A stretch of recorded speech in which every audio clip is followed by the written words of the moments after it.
everyone, I'm Fida.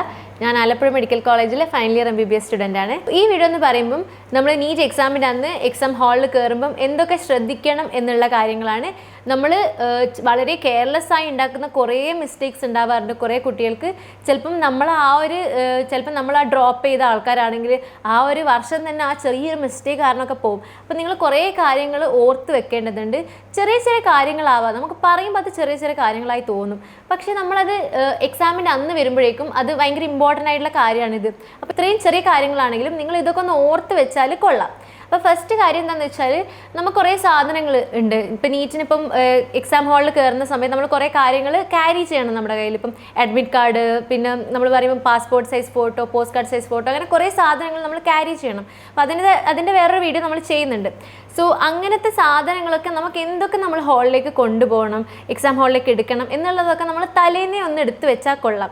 അല്ലാതെ നമ്മൾ എക്സാമിന് പോകുമ്പോൾ ആ ഒരു ധൃതിയിൽ ഈ സാധനങ്ങളൊക്കെ അന്വേഷിച്ച് നടക്കുമ്പം എന്തെങ്കിലും ഒന്ന് കാണാണ്ടായാൽ നമ്മൾ ഫുൾ ഒന്ന് പാനിക്കായി, ടെൻഷനായി, എന്തിനാ അങ്ങനത്തെ കാര്യങ്ങളൊക്കെ നിൽക്കുന്നത്. അപ്പോൾ നമ്മൾ ചെയ്യേണ്ട കാര്യം ഇതൊക്കെ ഒന്ന് ജസ്റ്റ് തലേന്നല്ല, എൻ്റെ അഭിപ്രായത്തിൽ ഒരു 1-2 ദിവസം മുന്നേ തന്നെ എടുത്ത് വെക്കുന്നത് നല്ലതായിരിക്കും. തലേന്നൊന്ന് എൻഷുർ ചെയ്യാം നമ്മുടെ കയ്യിൽ ഈ സാധനങ്ങളൊക്കെ ഉണ്ട്. പിന്നെ എല്ലാ സാധനവും ഒന്ന് എക്സ്ട്രാ എടുത്ത് വെക്കുന്നത് നല്ലതായിരിക്കും. ഒരു ഫോട്ടോ ആണെങ്കിൽ പാസ്പോർട്ട് സൈസ് ഫോട്ടോ പറയുന്നതിലും ഒരു എക്സ്ട്രാ ഫോട്ടോ എടുത്ത് വെക്കുന്നതുകൊണ്ട് നമുക്ക് നഷ്ടമൊന്നും ഇല്ലല്ലോ. അപ്പം എല്ലാം നമ്മളൊന്ന് മുന്നേ ആലോചിച്ച് വെക്കണം എല്ലാ കാര്യങ്ങളും. പിന്നെ വേറെ കാര്യം എന്താണെന്ന് വെച്ചാൽ നമ്മൾ എക്സാം ഹാളിലോട്ട് കയറും. ഇപ്പം നമ്മളിപ്പം നമ്മുടെ സെൻറ്ററിലോട്ട് കയറുന്നതിന് മുന്നേ ഇപ്പം നമ്മുടെ പേരൻസും നമ്മൾ കൊണ്ടാക്കുന്ന ആൾക്കാരൊക്കെ പുറത്തല്ലേ നിൽക്കുക. അപ്പം അവർ നമ്മൾ അവിടെ ആക്കിയിട്ട് നമ്മൾ പിന്നെ ഒറ്റയ്ക്ക് പോകുന്ന ഒരു സമയം ഉണ്ടല്ലോ എക്സാം അതായത് ഈ സെൻറ്ററിലോട്ട്. അപ്പം ആ സമയത്ത് നമുക്ക് ചിലപ്പം നമ്മൾ കൊണ്ടുവന്ന സാധനങ്ങളൊക്കെ അവരെ ഏൽപ്പിച്ച് നേരെ അറിയാതെ നടന്നു പോകുന്ന ഒരു സംഭവമുണ്ട്. കാരണം എനിക്ക് ഈ സെയിം സിറ്റുവേഷൻ ഉണ്ടായിട്ടുണ്ട്. ഞാൻ നീറ്റ് ക്രാക്ക് ചെയ്ത ടൈമുള്ള ആ ഒരു നീച്ചല്ലായിരുന്നു, അതിന് മുന്നത്തെ ടൈം ഞാൻ റിപ്പീറ്റ് ചെയ്ത ടൈമായിരുന്നു കേട്ടോ. അപ്പോൾ ആ സമയത്ത് നമ്മൾ അത്യാവശ്യം ടെൻസ്ഡ് ആയിരിക്കില്ല, റിപ്പീറ്റൊക്കെ ചെയ്തിട്ട് നമ്മൾ എക്സാം എഴുതാൻ പോകുമ്പോൾ. അപ്പോൾ ആ സമയത്ത് ആ ടെൻഷനിൽ എന്നോട് ഞാൻ വാട്ടർ ബോട്ടിൽ എടുക്കാൻ മറന്നു. എനിക്ക് ഭയങ്കര ഇമ്പോർട്ടൻ്റ് ആണ് വെള്ളം കുടിക്കാൻ എന്ന് പറഞ്ഞാൽ. എനിക്ക് ഇത്തിരി സമയങ്ങളിൽ തന്നെ വെള്ളം കുടിച്ചുകൊണ്ടിരിക്കണം.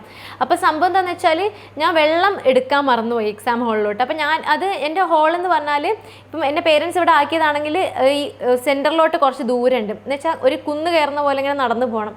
അപ്പം നല്ല ക്ഷീണമാണ് നമ്മൾ ഒരു വട്ടം തന്നെ കയറി പോകുമ്പം. അപ്പം ഞാൻ അവിടെ എത്തി എക്സാം ഹാളിലോട്ടിലേക്ക് നമ്മൾ ഈ ചെക്കൊക്കെ ചെയ്യില്ലേ, ഡ്രസ്സൊക്കെ ചെക്ക് ചെയ്യുന്ന ആ ഒരു സമയത്താണ് ഞാൻ ഓർത്ത് ഞാൻ വെള്ളം ഇല്ല എന്നുള്ളത്. അപ്പം ഞാൻ പിന്നെയും പുറത്തോട്ട് പോയി ആ ഒരു സ്ഥലം മൊത്തം നടന്ന് പിന്നെയും എൻ്റെ പേരൻസിൻ്റെ അടുത്ത് നിന്ന് വാട്ടർ ബോട്ടിൽ വാങ്ങി തിരിച്ച് ഇത്രയും ദൂരം നടന്ന് വന്നിട്ടാണ് പോയി തിരിച്ച് എക്സാം ഹാളിലോട്ട് കയറുന്നത്, ആ ഭാഗത്തേക്ക്, അതായത് സെൻറ്ററിലോട്ട് കയറുന്നത്. അപ്പം സംഭവം ഉണ്ടായെന്ന് വെച്ചാൽ ഞാൻ ആ പോയത് കാരണം നമുക്കുണ്ടാവില്ല, നല്ല വെയിലുമായിരുന്നു ആ സമയം. അപ്പോൾ ആ വെയിലൊക്കെ കൊണ്ട് ഇത്രയും ദൂരം ഭയങ്കര ആ ഒരു സിറ്റുവേഷനിൽ നടന്നു പോയിട്ട് എനിക്ക് ഭയങ്കര തലവേദന വന്നു. ആ തലവേദന ആ 3 മണിക്കൂർ എൻ്റെ എക്സാമിന് 3 മണിക്കൂർ ബാധിച്ചിട്ടുണ്ടായി. അവസാനത്തേക്കൊന്നും എനിക്ക് ഫിസിക്സ് ഒന്നും അറ്റംപ്റ്റ് ചെയ്യാൻ പറ്റുന്നില്ലായിരുന്നു തലവേദന കാരണം. സത്യം പറഞ്ഞാൽ എനിക്ക് ചെറിയൊരു മാർക്കിനാണ് റിപ്പീറ്റ് ചെയ്യുന്ന സമയത്ത് എനിക്ക് ഇത് പോയത്, എനിക്ക് അഡ്മിഷൻ കിട്ടാനുള്ള ആ ചാൻസ് പോയത്. ചിലപ്പോൾ എനിക്ക് ആ തലവേദന വന്നിട്ടില്ലായിരുന്നു, എനിക്ക് 1-2-3 ക്വസ്റ്റ്യൻസും കൂടെ എഴുതായിരുന്നു ഫിസിക്സ് എന്ന് എനിക്ക് പലപ്പോഴും തോന്നിയിട്ടുണ്ട്. അപ്പോൾ നമ്മൾ നിങ്ങളൊന്ന് ആലോചിച്ചൊക്കെ, ഞാൻ ചെറിയൊരു മിസ്റ്റേക്ക് ഉണ്ടാക്കിയത്, ഒരു വാട്ടർ ബോട്ടിൽ ക്യാരി ചെയ്തില്ല എന്നുള്ളൊരു കാര്യം മാത്രമാണ് ഉണ്ടായത്. പക്ഷേ ആളുകൾ കേൾക്കുമ്പോൾ ഒരു വാട്ടർ ബോട്ടിൽ ക്യാരി ചെയ്യാത്തതുകൊണ്ടാണോ ഇത്രയും വലിയ പ്രശ്നം ഉണ്ടാവുമെന്നൊക്കെ ചിന്തിക്കും. പക്ഷേ ഇത്രയും വലിയ പ്രശ്നം ഉണ്ടായി നമ്മുടെ ലൈഫിൽ, അതൊരു വലിയ കാര്യം തന്നെയാണ്. ഒരു വർഷം ഡ്രോപ്പ് ചെയ്യുക എന്ന് പറഞ്ഞാൽ അതൊരു സില്ലി കാര്യമല്ല. അപ്പോൾ ഞാൻ പറയുന്നത് എന്താണെന്ന് വെച്ചാൽ ഇങ്ങനത്തെ ചെറിയ കാര്യങ്ങൾ പോലും നിങ്ങളൊന്ന് ഓർത്ത് വെക്കുക. ആദ്യമേ നമ്മൾ കോൺഷ്യസ് ആയിരിക്കണം, എല്ലാ കാര്യങ്ങളെ പറ്റി ഒന്ന് ഓർത്ത് വെക്കണം. അല്ലാതെ ജസ്റ്റ് ഏതോ ഒരു ലോകത്ത് നമ്മൾ ഈ കാര്യങ്ങളൊന്നും ചെയ്യാൻ നിൽക്കരുത്. നല്ലോണം നോക്കി എല്ലാ സാധനങ്ങളും നമ്മൾ എടുത്തില്ലേ എന്നൊക്കെ ഉറപ്പ് വരുത്തിയിട്ട് വേണം നമ്മൾ സെൻറ്ററിലോട്ട് പോകാൻ.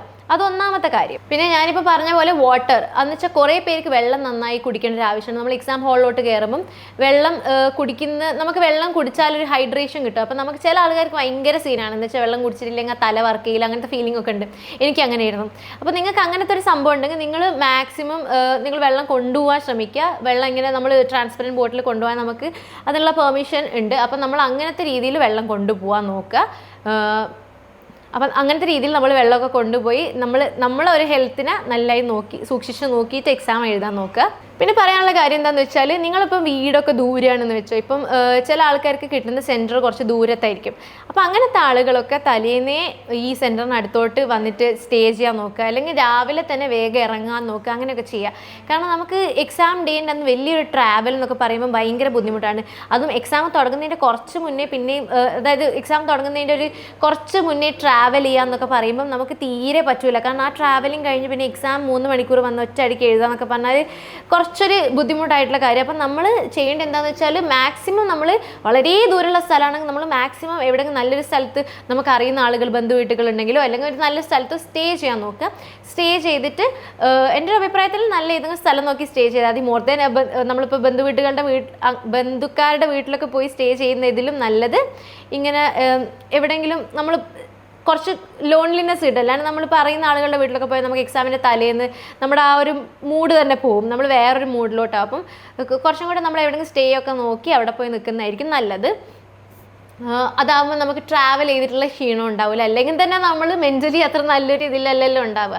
അപ്പം അത് നോക്കുക. നമ്മൾ ഈ ട്രാവലിംഗ് ഒക്കെ ആദ്യം ആലോചിച്ച് വെക്കണം. ഇതൊക്കെ എക്സാമിൻ്റെ കുറച്ച് ഒരു ദിവസം 2 ദിവസം മുന്നേ ഒന്നും ആലോചിക്കേണ്ടില്ല, അതിന് മുന്നേ സെറ്റാക്കി നമ്മളെല്ലാം ബുക്ക് ചെയ്തൊക്കെ ചെയ്യണം. നമ്മൾ ട്രാവൽ ഇപ്പോൾ ട്രെയിനിലാണെങ്കിൽ അത് ബുക്ക് ചെയ്യണം, എല്ലാം നമ്മൾ മുന്നേ നോക്കി വെക്കണം. പിന്നെ പറയാനുള്ളത് നമ്മൾ ഈ പർദ്ദ ബുർക്ക അങ്ങനെയൊക്കെ ഇടുന്ന ആളുകൾക്ക് കുറച്ച് മുന്നേ ചെക്കിങ് തുടങ്ങും നമ്മൾ. അപ്പം അങ്ങനെയുള്ള ആളുകളൊക്കെ കറക്റ്റ് കുറച്ച് ടൈം മുന്നേ എത്തണം, നമ്മളോട് പറയും എത്ര മുന്നേ എത്തണം എന്നുള്ളത്. അപ്പം അങ്ങനത്തെ ഡ്രസ്സുകളൊക്കെ വേറെ ചെയ്യുന്ന ആളുകളാണെങ്കിൽ നിങ്ങൾ നോക്കുക, നിങ്ങൾക്ക് കുറച്ചുകൂടെ മുന്നേ എത്തണം, അതിനനുസരിച്ച് നിങ്ങൾ ആ ട്രാവലിംഗ് ഒക്കെ നിങ്ങൾ പ്ലാൻ ചെയ്ത് വെക്കണം. പിന്നെ വേറെ കാര്യം എന്താണെന്ന് വെച്ചാൽ നമുക്ക് 3 മണിക്കൂർ ഫുഡൊന്നും കഴിക്കാൻ പറ്റില്ല. അതുമല്ല നമ്മൾ 3 മണിക്കൂർ എക്സാം എഴുതുന്ന സമയം മാത്രമല്ലല്ലോ, അതിന് മുന്നേ നമ്മൾ കുറച്ച് മുന്നേ നമ്മൾ ഈ എക്സാം ഹാളിൽ പോകണം, സെൻറ്ററിൽ പോകണം, കുറേ ചെക്കിങ് പരിപാടിയൊക്കെ ഇല്ല. അപ്പം മൊത്തത്തിൽ നമുക്ക് ഫുഡ് കഴിക്കാത്ത കുറേ നേരം ഉണ്ട്, ഒരു 5 മണിക്കൂറൊക്കെ നമ്മൾ ഫുഡ് കഴിക്കാതിരിക്കണം.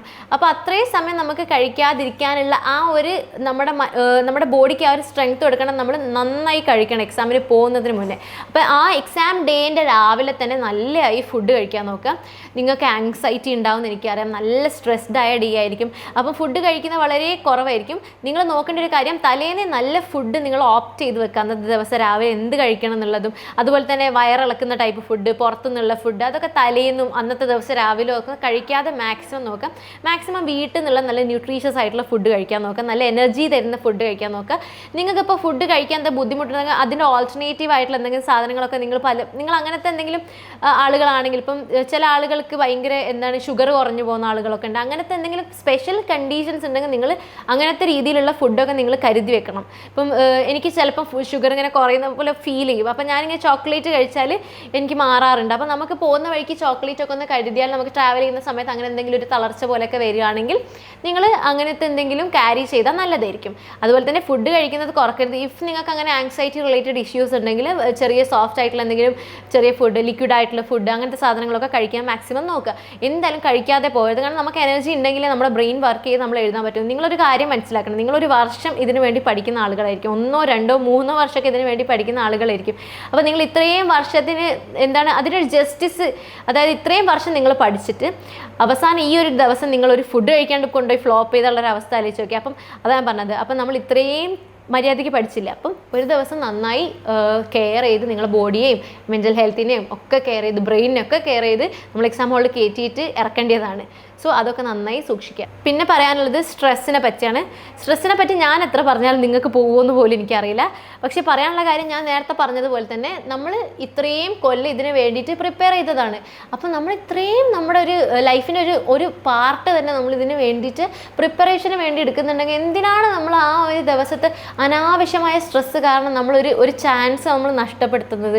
അപ്പം അങ്ങനെ സ്ട്രെസ് നിങ്ങൾ ആലോചിച്ച് നോക്കുക. സ്ട്രെസ് 2 കേസസ് ഉണ്ടാവും. ഒന്ന് സ്ട്രെസ് അടിക്കുന്ന കേസും ഉണ്ടാവും, ഒന്ന് സ്ട്രെസ് അടിക്കാത്ത കേസും ഉണ്ടാവും. സ്ട്രെസ് അടിച്ചാൽ നിങ്ങൾക്ക് ഉറപ്പായും നിങ്ങളുടെ നീറ്റ് ഫ്ലോപ്പ് ആവാൻ പോകുന്നുള്ളൂ. പക്ഷേ സ്ട്രെസ് അടിക്കാതെ നിങ്ങൾ അതൊക്കെ സ്ട്രെസ് അടിക്കേണ്ട, okay it will be okay എന്ന് വെച്ചാൽ അങ്ങനത്തെ രീതിയിൽ, അങ്ങനത്തെ ഒരു മൈൻഡിൽ നിങ്ങൾ മുന്നോട്ട് പോയാൽ നിങ്ങൾ ആലോചിച്ച് നോക്കി, നിങ്ങൾക്ക് എന്തായാലും നല്ലൊരു റിസൾട്ടല്ലേ വരാൻ പോകുന്നുള്ളൂ.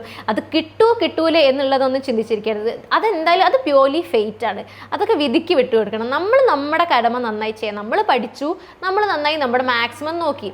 അത് പഠിക്കുന്നത് മാത്രമല്ല ഇമ്പോർട്ടൻറ്റ്, നമ്മൾ നന്നായി മാക്സിമം നോക്കുന്നതിൽ പെടുന്നത് പഠിത്തം മാത്രമല്ല, നമ്മൾ സ്ട്രെസ് ഇല്ലാണ്ട് നല്ല ടെൻഷൻ ഫ്രീ ആയി പഠിക്കുന്നതും അതിൽ ഇമ്പോർട്ടൻ്റ് ആയിട്ടുള്ളൊരു പാർട്ടാണ്.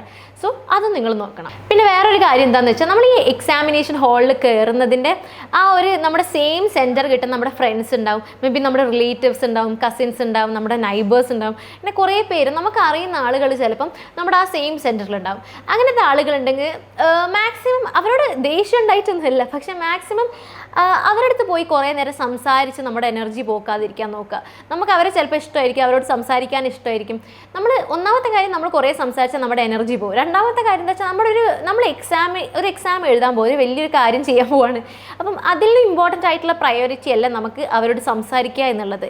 അപ്പം നമ്മൾ ഈ ഒരു മെയിൻ പ്രയോറിറ്റി 1 വേണ്ടിയിട്ട് നമ്മൾ ബാക്കി സാധനങ്ങളൊക്കെ ഒന്ന് മാറ്റി വെക്കണം. അപ്പം നമ്മൾ ഇങ്ങനെ ആളുകളെ കണ്ട് സംസാരിച്ച് നമ്മളെ മൈൻഡിൽ ചിലപ്പോൾ അവരോട് സംസാരിച്ച കാര്യങ്ങളും ആ ടോക്കുകളും ആ സംഭവങ്ങളും ഇൻസിഡൻസും ഒക്കെ ആയിരിക്കും അവർ നമ്മളോട് ഷെയർ ചെയ്തെന്തെങ്കിലും ഇൻസിഡൻസ് ഒക്കെ ആയിരിക്കും നമ്മൾ എക്സാം എഴുതുന്ന സമയത്ത് നമ്മുടെ മൈൻഡിൽ ഉണ്ടാവുക. അപ്പോൾ അങ്ങനെ ഉണ്ടാവാതിരിക്കാൻ വേണ്ടി നിങ്ങൾ മാക്സിമം ശ്രമിക്കണം.